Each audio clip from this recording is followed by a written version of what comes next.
welcome to this latest segment of A-State Sports Take. I'm Cooper Milder, and I'm joined by my guests, Hannah Hatfield and Ty Phillips. And our topic for this segment today is, should all conference champions, no matter the record, get an automatic bid into the college football playoffs? So now, guys, we have a 4-team playoff. This is the last year before going to the 12-team. If we take a look, we have Michigan at 1. They won their conference. Washington at 2. They won their conference. Alabama at 4. They won their conference. And Texas at 3. They won the Big 12.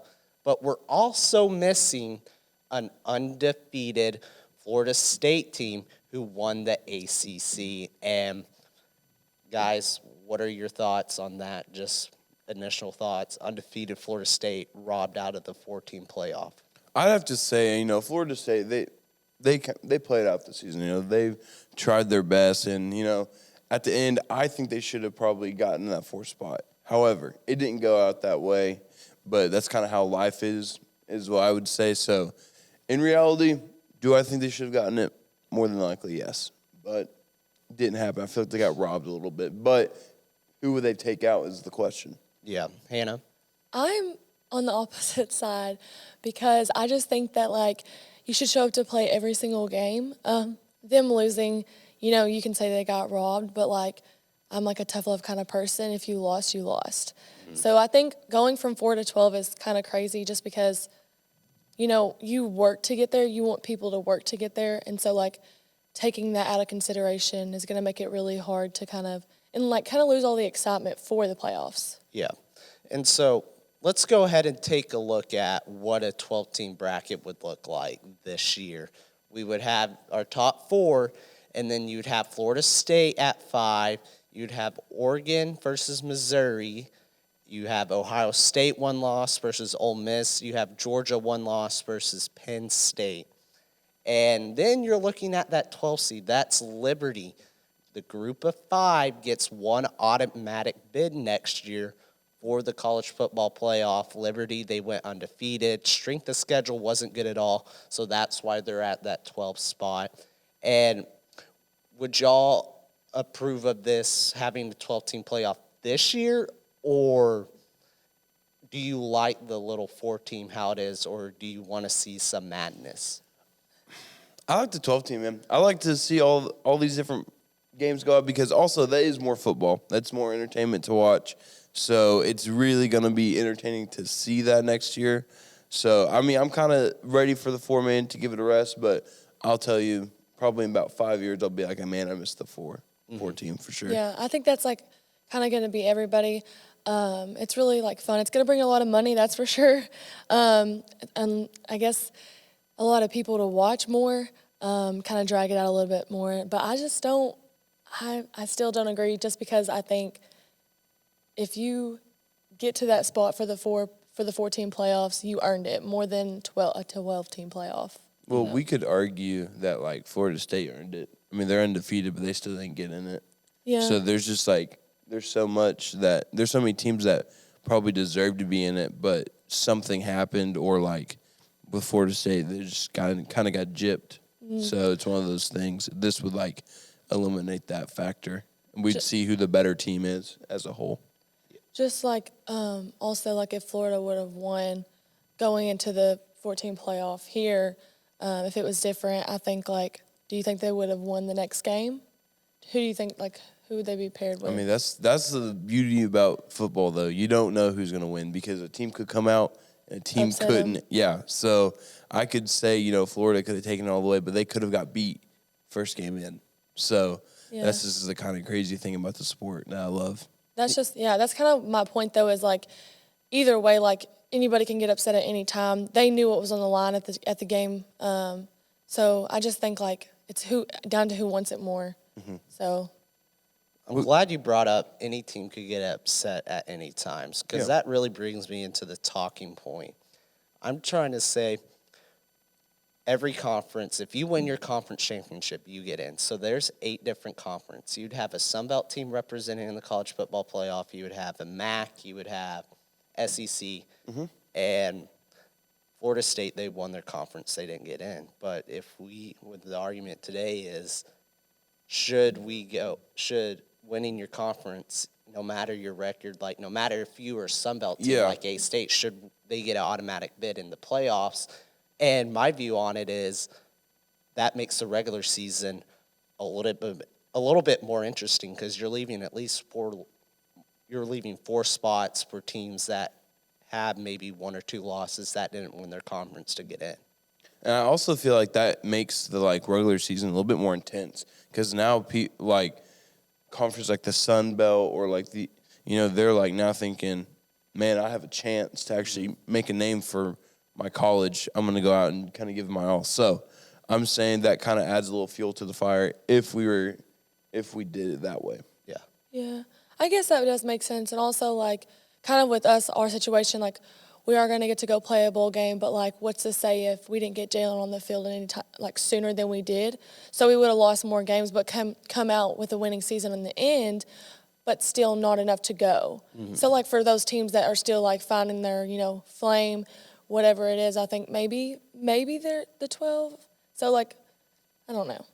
If that were to happen, could you see a more balance throughout college football? Because you're saying, yeah, I want to go to this SEC school so I have a chance to make a college football playoffs. But now, okay, I can go to a Sunbelt school like Arkansas State and win the Sunbelt and make the college football playoff. Could you see a more balance of talent throughout college football instead of top players going to the same four conferences? Absolutely. I feel like the transfer portal will be going crazy because everyone's like, okay, I'm going to go to this this better team in a lower conference. And also that's going to make a lot of things more interesting. It's going to give schools like A-State a whole lot more that, a little bit more of those athletes.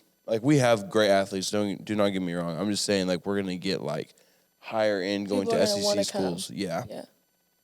I definitely agree with that because it's really hard to get players, where they're needed. I feel like if we had one or two more key players on our team, maybe younger people that still had that fire in them to win, I think that we could do a lot better in our conference or maybe at the bowl game that we have coming up. So. And you have JMU, who was undefeated throughout most of the year, and they never really got a chance just because of how they're scheduled to play a top guy. And so it would be kind of interesting to see maybe JMU take on an Alabama, a top team like JMU, who's, they're destroying the Sun Belt. I think it would be nice seeing them play an SEC, a Big 10, a Big 12 type school. I 100% agree. I feel like the upsets are going to be crazy, and that's what's going to bring a lot more fans in if we do open it up, because tons more fans from all these different conferences are going to come in, and that's going to just be more money. Mm-hmm. So initially, I think that's really why they decided this for next year was because of the money and bringing more fans and stuff like that. Just because, obviously, it doesn't matter if your team's going to lose. If that's your team, you're going to show up for them. So, they're going to buy those tickets and sell those seats like they want to. So that's probably kind of what this whole thing's for. Yeah, and we've seen teams go undefeated, get left out of the college football playoffs, like UCF. They got robbed a couple of years where they went undefeated back-to-back seasons, but due to the strength of schedule, they didn't get in, even though they went undefeated back-to-back years, and they won their conference and got robbed of not playing in the college football playoffs. So with that being happening, you won't have teams trying to claim a national title. Yeah. I feel like this whole, this was even out the playing field. So I feel like this needs to happen. I feel like it's going to be beneficial for all of college football. Yeah. Hannah? I'm just going to stick with mine. I think, honestly, it will be more fun, but also, you're going to have those teams that come that shouldn't be there. Mm-hmm. As much as you say, we're going to have teams that should have made it, we're also going to have teams that have no business being there, and it's just going to be a blowout game. That does happen a lot, with basketball, March Madness, we have, games that are kind of why are they paired or whatever, but also, I just think, it's going to be less as exciting as it is now. All right. Well, I just want to say that's all the time we have for this segment. Thank you to my guests, Hannah and Ty. I'm Cooper Melder, and you're watching A-State Sports Take.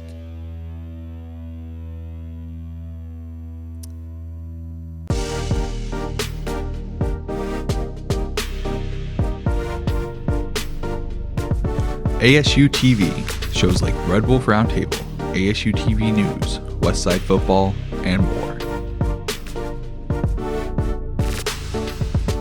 Gain real-life experience while doing what you love. Get involved with ASU-TV today.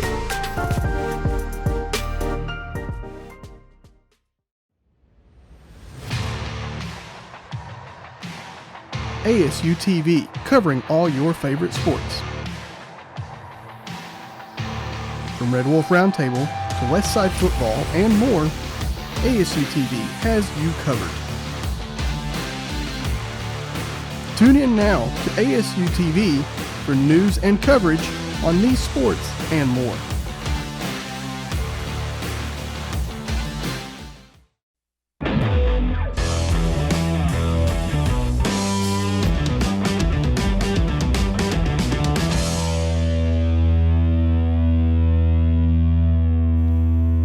Hello and welcome to the latest segment of A-State Sports Take. I'm Patrick and I'm joined by my guests Tristan and Hayden. Our topic for this segment is, should Russian athletes be allowed to compete in international events with their country dealing with doping scandals? Let's start maybe from the beginning, from the history, like how it was before 90s, because I know that we have still like world records in, for example, with 800 meters, and doping scandals were a big thing before 90s. So let's start with Hayden. Okay, well, I know it's kind of been a thing with the Russians and the doping scandals and stuff like that. Tristan? So, I mean, prior to the 90s, to my understanding, the use of drugs and the doping sort of ideology was pretty much prominent in not only the North American continent, but kind of all over the earth as a whole. But when you're talking about doping in sports and the Olympic sports, like how we're going to get into later, you really got to look at it like this. It's like there's a different stigmatism that there was back in the early 90s or prior to the 90s than there is today, because it was new, it was fresh, it was the best thing on the market. Mm-hmm. It's kind of like cigarettes in the 1950s. It was new, they were promoted for good health, they were promoted to make you look younger, and now that more studies are done on them, we understand now more how they affect the body and how they kind of enhance the athletic performance. And obviously everybody wanted to be the best. Right. We didn't have access to big doping agencies, so everybody could take drugs and nobody could test them because it was very accessible, right? Right, and like back in the 90s, I feel like most people took them thinking like kind of what you were saying, it'll make them better, it'll make them bigger, it'll make them better, it'll make them faster and stuff like that. I think that's a big reason, too, that they took them not knowing what the side effects would be or stuff like that. Well, I mean, even if you look into, here in the United States with the game of baseball, like steroids, for an example, were a huge part of early 90s, or the entire 90s era of baseball called the steroid era, where we saw two of the arguably best hitters of all time, both of them which aren't in the Hall of Fame, I do believe, and one of them being Barry Bonds, who everybody thinks should be in the Hall of Fame, but he's not because he's got that asterisk on his name because of his steroid use. And also, like you said about the effects, nobody knew like exactly what the effects are in before 90s. So there's one example of one Eastern German athlete. She used to be a shot putter, and she was also a world record holder. And then because of the amount of drugs she was taking, she became a man. Actually, because she was very masculine, she was really big. There's a new, it's not new, but it's actually a big documentary about it. She's saying about the whole process that she needed to take it all. She was like close in a dorm somewhere in like a school. She was 16, 17, 18, so she kept actually taking the drugs, and she didn't even know what she's taking.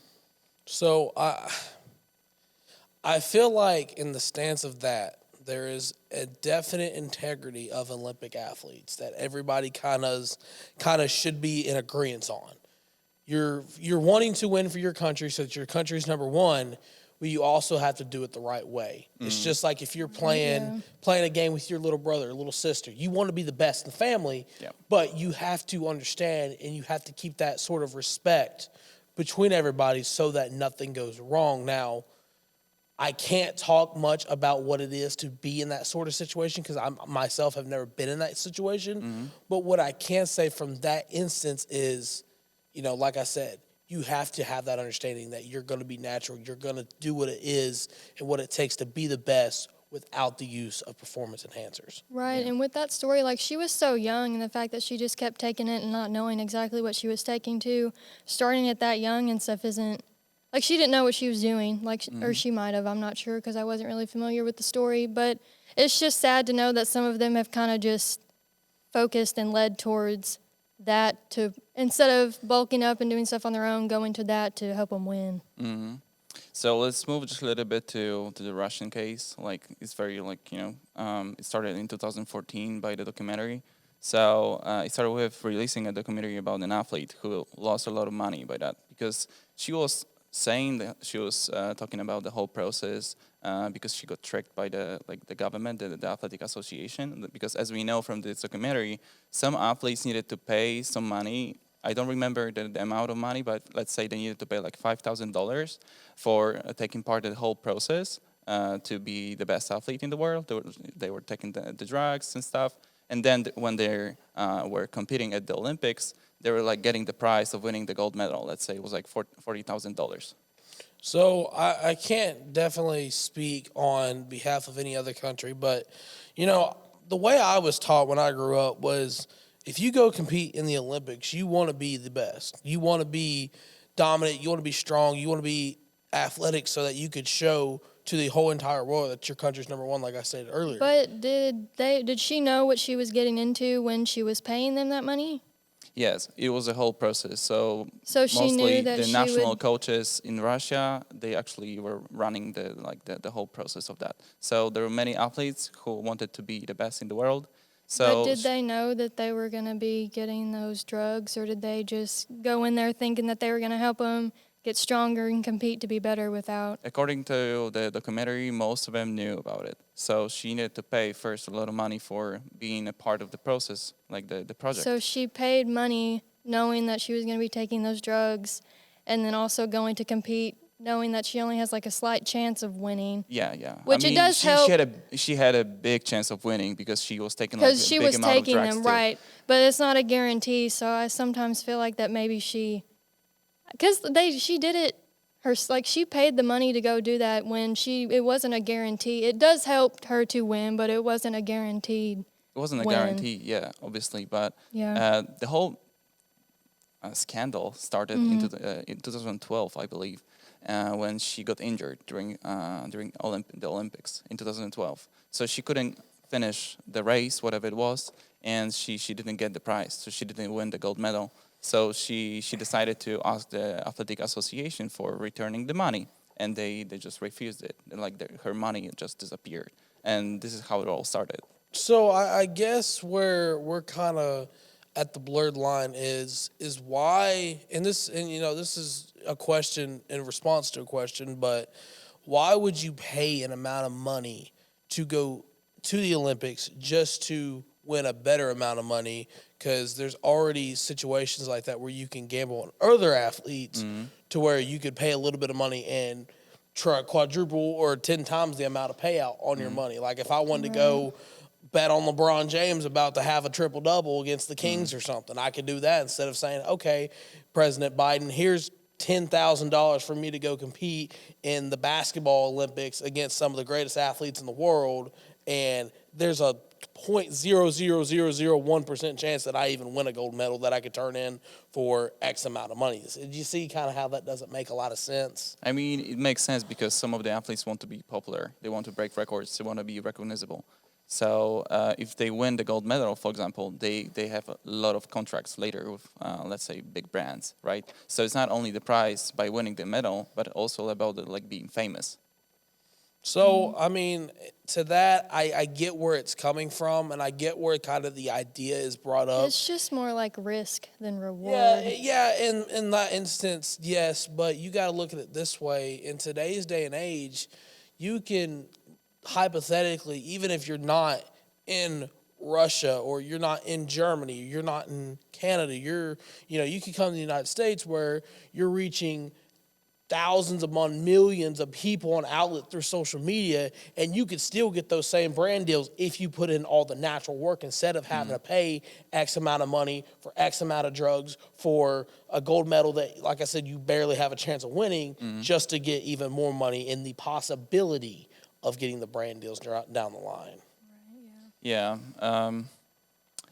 I don't know if you guys heard about the incident in during Sochi, Winter Olympics in Sochi 2014, when the somebody broke into their lab, like breaking all the samples of Russian and all the athletes over there, so nobody could actually test them later. So, for example, there were like many Russian athletes competing there, winning gold medals, and they couldn't like even get tested because all the samples got destroyed.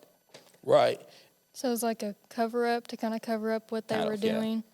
Right. I mean, like I said, I stand on the grounds of morale and integrity in the Olympics to where you have to understand that everybody you're competing against is going to be natural just like you if you want to be in the Olympics. So, like, just one quick question: what do you guys think about the whole scandal? Should we allow them to compete, or like If they're caught doping, no, they should not be Yeah, allowed to compete. I agree. But if those are natural athletes, then they should be able to commit under one flag, under one sort of unity. Right, yeah. All right, that's all. That's all the time we have for this segment. Thank you to my guests, Hayden and Tristan.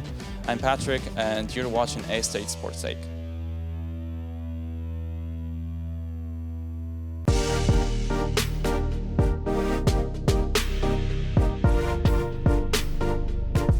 ASU-TV, shows like Red Wolf Roundtable, ASU-TV News, Westside Football, and more. Gain real-life experience while doing what you love. Get involved with ASU-TV today.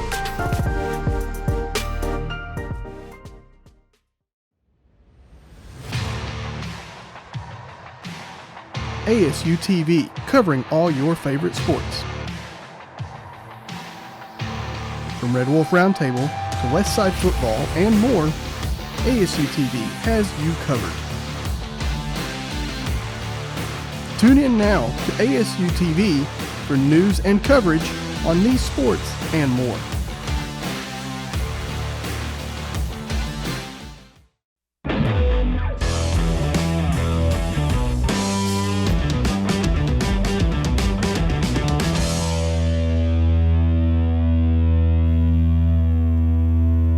Hello and welcome to this latest segment of A-State Sports Take. I'm Landon Clayton. I'm joined by my guests Hayden Reynolds and Cooper Milder. Our topic for this segment is, should the automated strike zone be implemented into Major League Baseball?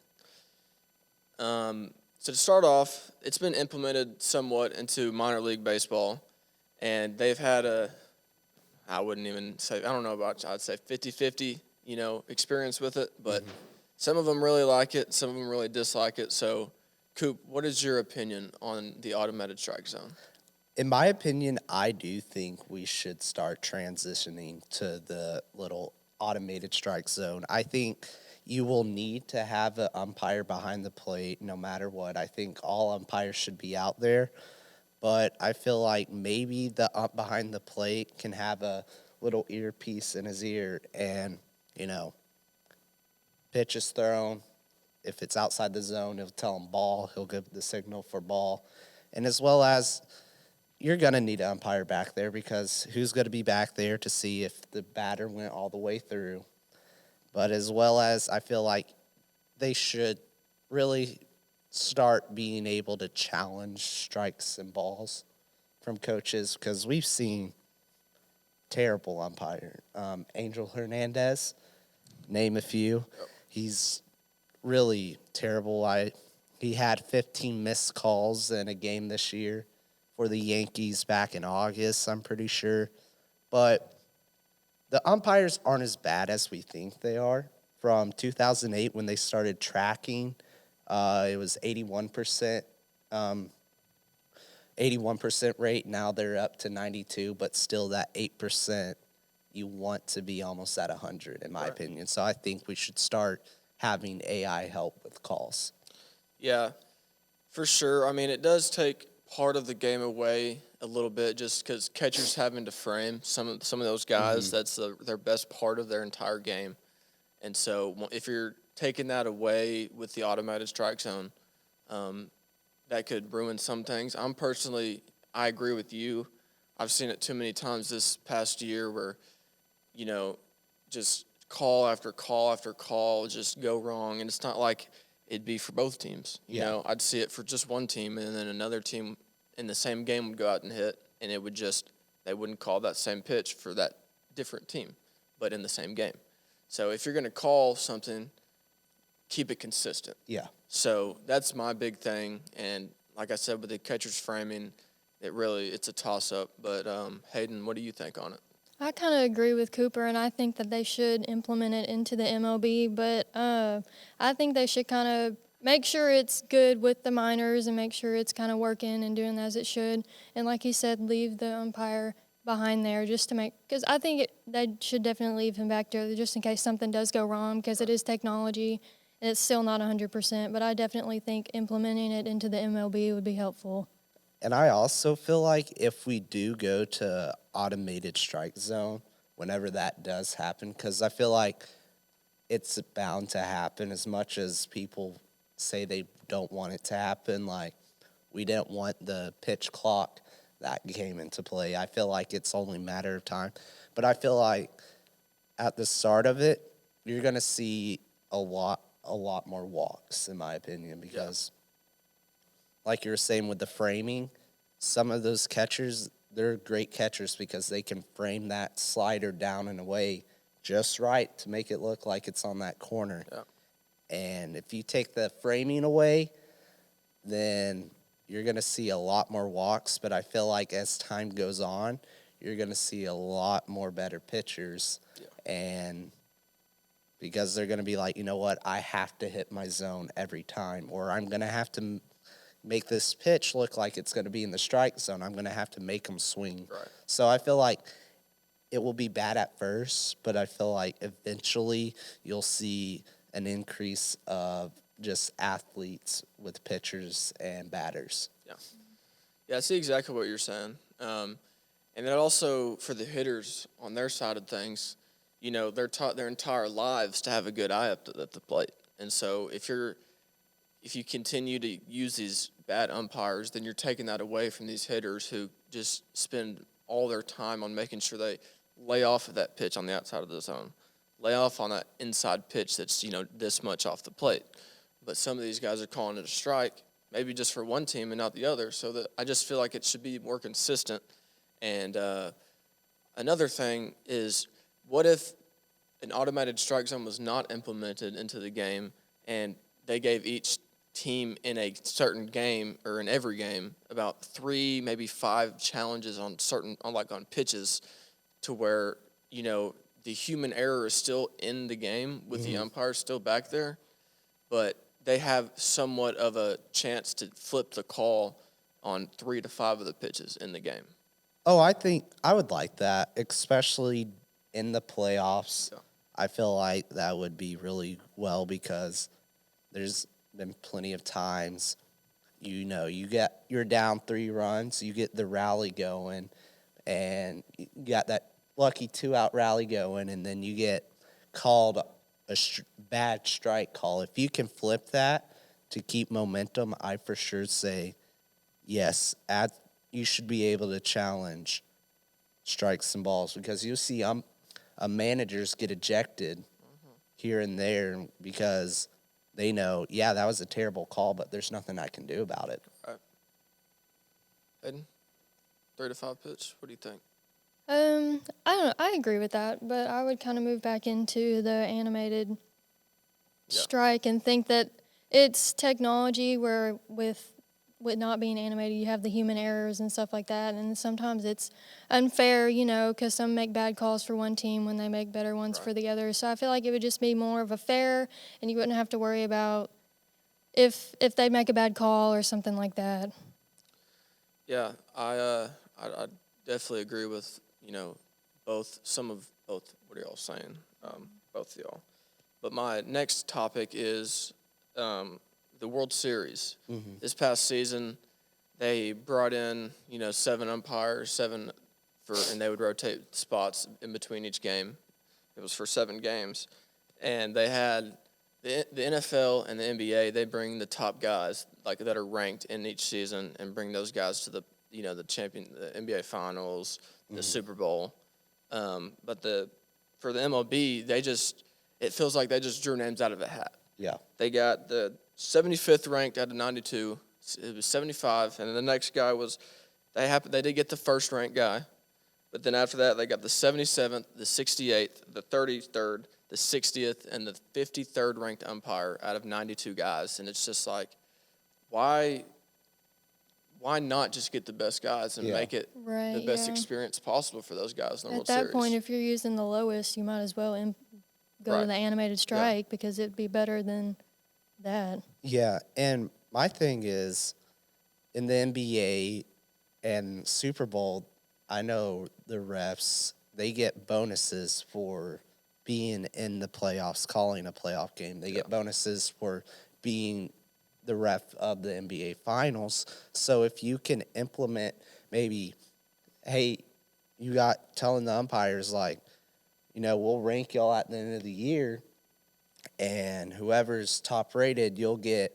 $10,000 bonus for being the umpire in a wild card game, and then if you're better, then you get $20,000 for the NLDS and all that, and then maybe a $50,000 bonus for being the best umpire, and you get to be in the World Series. So I feel like if you can start adding bonuses, then for the people that don't want to stray from having people behind the plate, you'll see umpires improving their calls and not having an Angel Hernandez behind the plate. I agree with that. Yeah, I feel like that would work a lot better. Because money talks at the end of the day. It I does. was gonna say obviously these umpires want to be the best they can, but if they get an incentive like that, why wouldn't they just try to go the extra mile and just be 110% at what they do instead of just 100%? And it's sad that you got to kind of incorporate a lot of money for that to happen too. Yeah, because at the end of the day, it's their job, and I don't know. I feel like umpires and refs, they should have to go to a press conference at the end of each game. Yeah. Players have to do it. Coaches have to do it. Let's get, in this isn't baseball, but the Saints, when they didn't get that pass interference, let's have that ref come in and what did he see, or why didn't he call a strike on that pitch? Sean Murphy Button. Off topic, but yeah, I completely agree with that. I feel like they should have to own up to their actions of each game, and I feel like that would just bring a lot more to the umpires and the bad calls that they make. Yeah. But that is all we have for this segment of A-State Sports Take. So thank you, Cooper, and thank you, Hayden. And I'm Landon. That's it.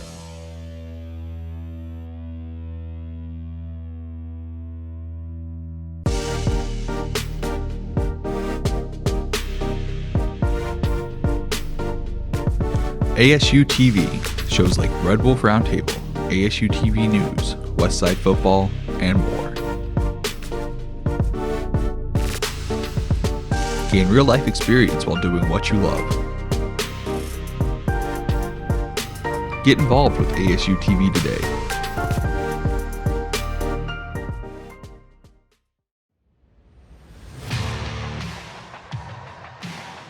ASU-TV, covering all your favorite sports.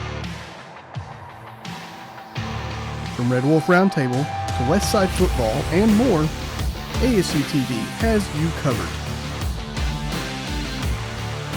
Tune in now to ASU-TV for news and coverage on these sports and more.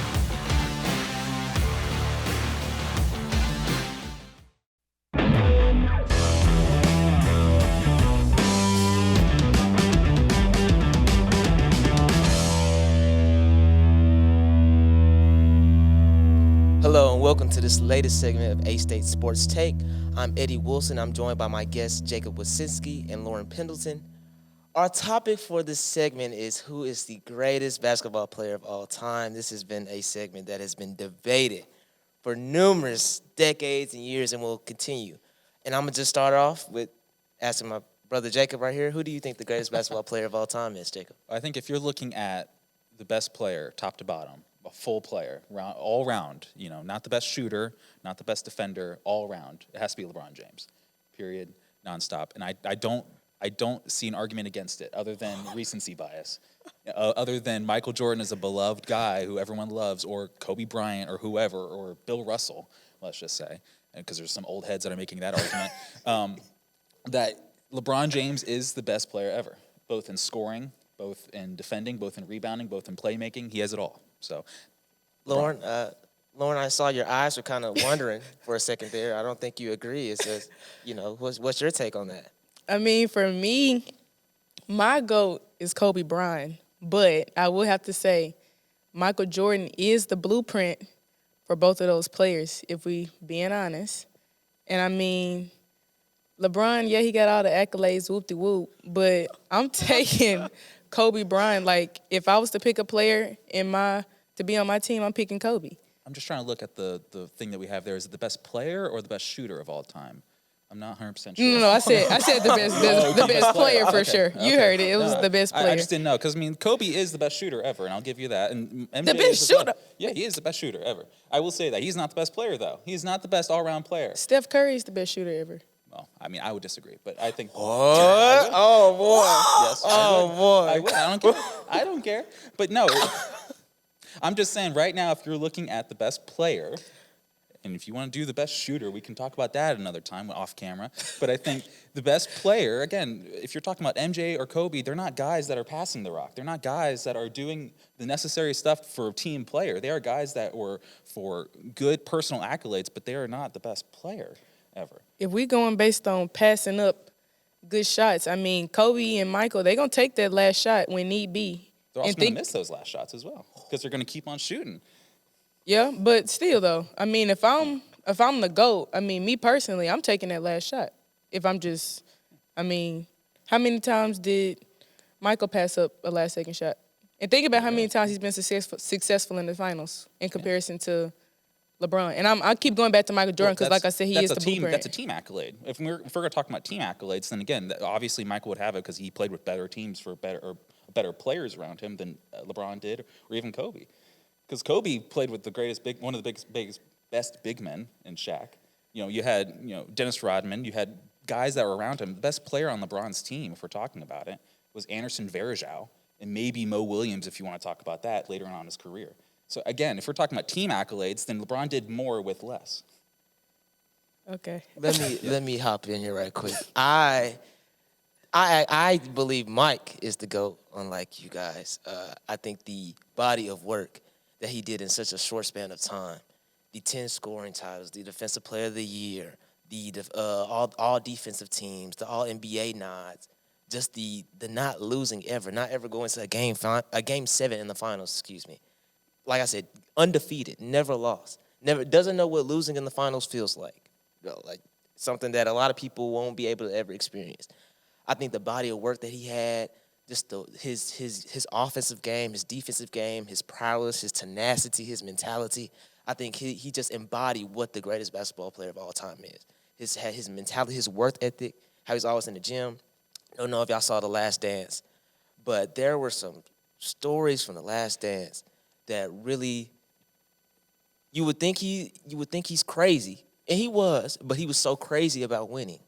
He was crazy and was willing to, whether it was punching Steve Kerr about it or, telling the people on the plane that Horace Grant couldn't eat his food after the game. Like, he just embodied to me what the greatest basketball player of all times looks like. LeBron, and I love Bron. I just think when it comes to scoring the basketball, Jordan just has a way more arsenal, way more in his offensive game than Bron does. Bron, he's about around 70% from the line for his career. He's also can be timid at times. He can be hesitant at times. And he's great. I think he's the second of all time. But I think Over Kobe. You think he's better than Kobe? I do think he's better than Kobe, though. Yes, I do. I do think he's better than Kobe. I think Kobe, of course, he looked up to Mike and wanted to be the replica, and he just came short. But when you're talking about LeBron and Kobe, like I said, Kobe, like you said, Kobe played with one of the greatest big men ever. And not saying LeBron has played with talent, because he has D. Wade, Anthony Davis, Kyrie, but there hasn't been a time where LeBron hasn't been the best player on his championship teams. Kobe had that luxury 3 years in a row. Like LeBron didn't have that. He just didn't. He just hasn't, and he probably won't have that luxury because AD is just that's another thing for that. But so I do believe that LeBron is greater than Kobe, and I believe that Kobe is a bit overrated since we talking about him. But but yeah, that's just my take on it. So I do believe Mike is the GOAT. But I do think y'all both make very valid points. So. Okay, who's the most similar to Michael between Jordan and Kobe? Kobe, right? Yeah. Yes. Mindset. I honestly would say Kobe was more skilled than Michael Jordan, but I might get, But, I mean, if you just think about game for game, Kobe literally got his game from Michael, and I feel like he took it up a notch, if we're being honest. I mean, this man is working out, 4 to 5 times a day? Like, you have a wife and kids, but you would rather work out 4 to 5 times a day? Like, let's be so for real. And I feel like that just because he gave the game so much, his career ended shorter than what it probably, was supposed to. Just because, a lot of wear and tear on your body over the years. Because, LeBron, he's in his 21st season. If Kobe were to, I guess, do maybe 3 workouts a day rather than 4 or 5, I feel like I'm not going to say he still would have been in the league, but his career definitely would have expanded longer than what it was. And back to what I said, he's the closest thing to Michael than LeBron. Mentality, the way he plays. He was a bit of a donkey, you know what I'm trying to say. But, he's a winner. And, you can't be mad at him for wanting to be a little selfish and a donkey sometimes. A lot of those, not subjective, but a lot of those still are lacking the stats and lacking the accolades that LeBron and MJ have. Again, I will say that you are right in terms of the Mamba mentality is legendary. And I'm not going to say that it isn't. But again, if we're going to sit here and say that, well, he's the greatest because of this mentality, yeah, that's true, probably in some sense. But it's not. We're not judging it just on mentality alone. We're also basing it off of accolades, stats, what you did in terms of finals appearances, which again, Kobe is better than LeBron, but Kobe has played with a lot better teams than LeBron and even MJ. So again, I think if you're talking about MJ's one, I'll go back to Michael. If you look at advanced analytics, you have LeBron that has a better win share than MJ. LeBron has a better value over replacement than MJ. LeBron has a better shooting percentage than MJ, better than Kobe. So again, I think when you look at the overall resume that we have to look at in terms of the best player ever, LeBron has the best resume, at least in my opinion. Yeah, I think LeBron's career and statistically, LeBron is gonna win. Yeah. But even when you add context of all the accolades that Mike has in playing 15 years compared to LeBron in 21 seasons, it's kind of it feels like Mike is better per se. Like the scoring, now LeBron is his game's more centered all around, getting his teammates involved. And it is some knocks, especially with Kobe and Mike. Kobe was not the most efficient. Michael wasn't either because, we know Kobe is taking shots over 3 people or 3 or 4 people, and not passing the ball at times when he should have. But I think when it comes to Mike, and I don't want to say Mike didn't have the comp or whatever, but I think that he just embodied what a GOAT is. But that's all the time we have for this segment. Thank you to my guests, Lauren Pendleton and Jacob Wasicki. I'm Eddie Wilson, and you're watching A-State Sports Take.